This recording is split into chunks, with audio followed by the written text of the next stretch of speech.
नमस्ते दोस्तों।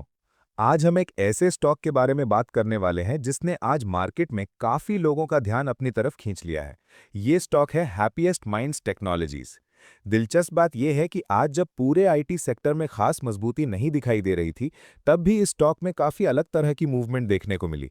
अगर हम सेक्टर का माहौल देखें तो निफ्टी आईटी इंडेक्स लगभग 0.3% की गिरावट के साथ ट्रेड कर रहा था, यानी ओवरऑल आईटी सेक्टर में हल्की कमजोरी दिखाई दे रही थी। इसी दौरान बड़े आईटी स्टॉक्स जैसे इन्फोसिस, टीसीएस और टेक महिंद्रा भी दबाव में दिखाई दिए और कई जगहों पर ये नीचे की तरफ ट्रेड कर रहे थे। लेकिन इसी माहौल के बीच हैप्पीएस्ट माइंड्स ने बिल्कुल अलग दिशा में मूवमेंट दिखाया और इसके शेयरों में करीब 17% से 18% तक की तेजी देखने को मिली।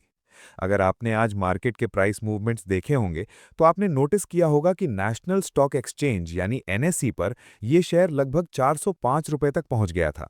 लेकिन यहां एक बात समझना बहुत जरूरी है कि सिर्फ शेयर प्राइस का ऊपर जाना ही पूरी कहानी नहीं बताता। असली सवाल यह होता है कि आखिर इतनी तेजी आई क्यों। जब किसी स्टॉक में सेक्टर के उल्टा इतना बड़ा मूवमेंट आता है तो उसके पीछे आमतौर पर कोई मजबूत वजह होती है। इसलिए इस पूरे मूवमेंट को समझने के लिए हमें कंपनी की हाल की खबरों और उसके बिजनेस आउटलुक को थोड़ा करीब से देखना पड़ता है। लेकिन यहां एक बात समझना बहुत जरूरी है। सिर्फ ये देख लेना कि शेयर ऊपर चला गया, इससे पूरी कहानी समझ में नहीं आती। असली सवाल ये होता है कि आखिर ऐसा हुआ क्यों। किसी भी स्टॉक में अचानक इतना बड़ा मूवमेंट आता है तो उसके पीछे कोई ना कोई वजह जरूर होती है। अगर हम उस वजह को समझ लेते हैं, तभी हमें उस स्टॉक का सही पर्सपेक्टिव मिल पाता है। अब इस तेजी के पीछे जो सबसे बड़ी वजह सामने आई है, वो कंपनी की हाल ही की एक्सचेंज फाइलिंग है। हैप्पीएस्ट माइंड्स ने अपने फाइनेंशियल ईयर 2027 यानी FY27 के लिए जो रेवेन्यू ग्रोथ गाइडेंस दी थी, उसे अब बढ़ा दिया है। पहले कंपनी का अनुमान था कि उनकी ग्रोथ लगभग 10% के आसपास रहेगी, लेकिन अब मैनेजमेंट ने अपनी गाइडेंस को रिवाइज करते हुए कहा है कि FY27 में ग्रोथ करीब 12.5% तक जा सकती है।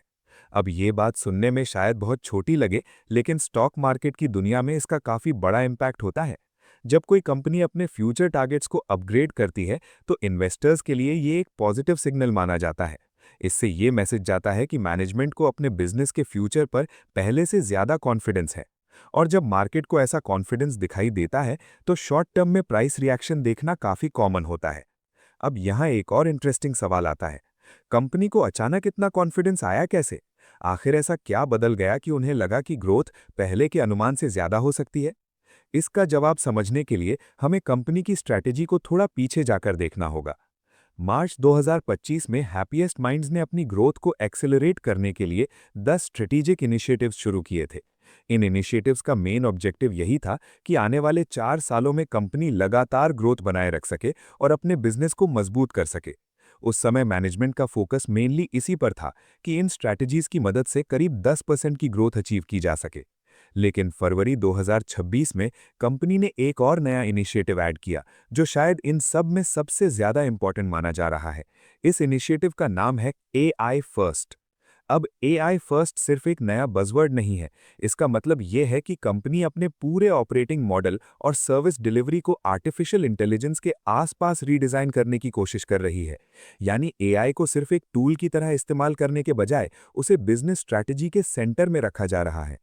बेसिकली कंपनी का फोकस ये है कि AI का इस्तेमाल करके क्लाइंट्स को ज़्यादा एफिशिएंट सॉल्यूशंस दिए जाएं, प्रोसेसेस को ऑप्टिमाइज किया जाए और ओवरऑल वैल्यू क्रिएशन बढ़ाया जाए।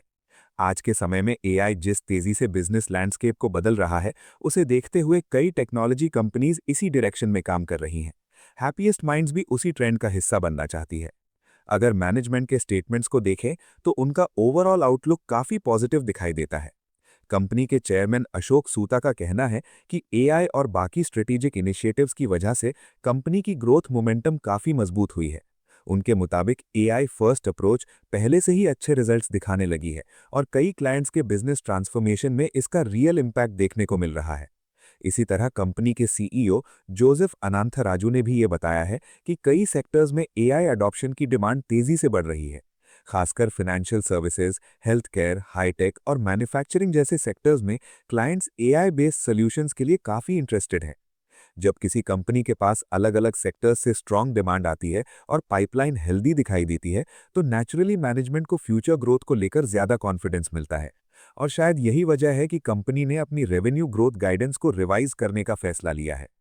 ओवरऑल अगर हम इस पूरे डेवलपमेंट को एक ब्रॉडर पर्सपेक्टिव से देखें, तो ये साफ दिखाई देता है कि हैप्पीएस्ट माइंड्स इस समय एक ऐसे फेज में दिखाई देता है जहां फंडामेंटल डेवलपमेंट्स, सेक्टर एनवायरनमेंट और टेक्निकल लेवल्स तीनों चीजें एक साथ चर्चा में हैं।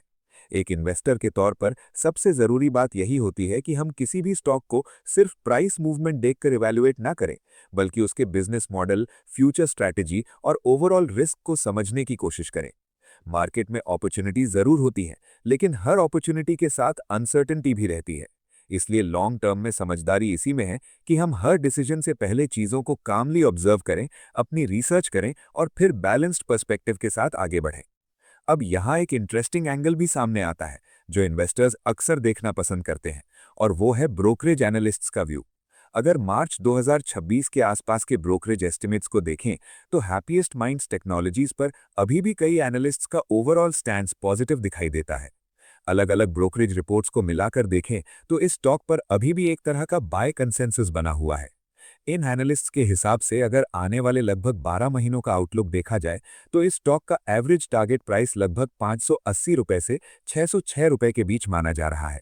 अगर इसे करंट प्राइस लेवल्स के पर्सपेक्टिव से समझें, तो ये करीब करीब 50% से ज्यादा पोटेंशियल अपसाइड की संभावना दिखाता है। हालांकि यहाँ ये भी समझना जरूरी है कि सभी ब्रोकरेज हाउसेज एक ही टारगेट नहीं देते। अलग अलग एनालिस्ट्स अपने अजम्पशंस और वैल्यूएशन मॉडल्स के आधार पर अलग व्यू रखते हैं। इसी वजह से अगर टारगेट्स की पूरी रेंज को देखें, तो सबसे लो एस्टिमेट लगभग 430 रुपए के आसपास बताया गया है, जबकि हाई एस्टिमेट करीब 710 रुपए तक जाता है। इन टारगेट्स के पीछे जो मुख्य रीजनिंग दी जा रही है, वो कंपनी के डिजिटल इंजीनियरिंग सर्विसेज और टेक्नोलॉजी सॉल्यूशंस वाले बिजनेस में फ्यूचर ग्रोथ की संभावना है। कई एनालिस्ट्स का मानना है कि जैसे जैसे एंटरप्राइजेज डिजिटल ट्रांसफॉर्मेशन और एआई बेस्ड सॉल्यूशंस को तेजी से अडॉप्ट करेंगे, वैसे वैसे इस तरह की आईटी कंपनीज के लिए नए अपॉर्चुनिटीज बन सकते हैं। लेकिन यहाँ एक बात हमेशा याद रखनी चाहिए, ब्रोकरेज टारगेट्स एक तरह का फॉरवर्ड लुकिंग एस्टिमेट होते हैं, न कि कोई गारंटी। ये टारगेट्स कई अजम्पशंस पर आधारित होते हैं, जैसे global IT spending, client demand, company execution और ओवरऑल मार्केट सेंटिमेंट। अगर इन फैक्टर्स में बदलाव आता है, तो टारगेट्स भी समय के साथ बदल सकते हैं। इसलिए ब्रोकरेज रिपोर्ट्स को एक रेफरेंस पॉइंट की तरह देखना ज्यादा सही अप्रोच होता है। ये हमें मार्केट की करंट एक्सपेक्टेशंस और सेंटिमेंट का अंदाजा जरूर देती हैं, लेकिन फाइनल डिसीजन लेते समय हमें कंपनी के फंडामेंटल्स, टेक्निकल स्ट्रक्चर और ओवरऑल रिस्क को भी इक्वली समझना चाहिए। ओवरऑल अगर हम इस पूरे मामले को थोड़ा ब्रॉडर पर्सपेक्टिव से देखें, तो हैप्पीएस्ट माइंड्स इस समय एक ऐसे फेज में दिखाई देता है जहां फंडामेंटल डेवलपमेंट्स, सेक्टर एनवायरनमेंट और टेक्निकल लेवल्स तीनों चीजें एक साथ चर्चा में हैं।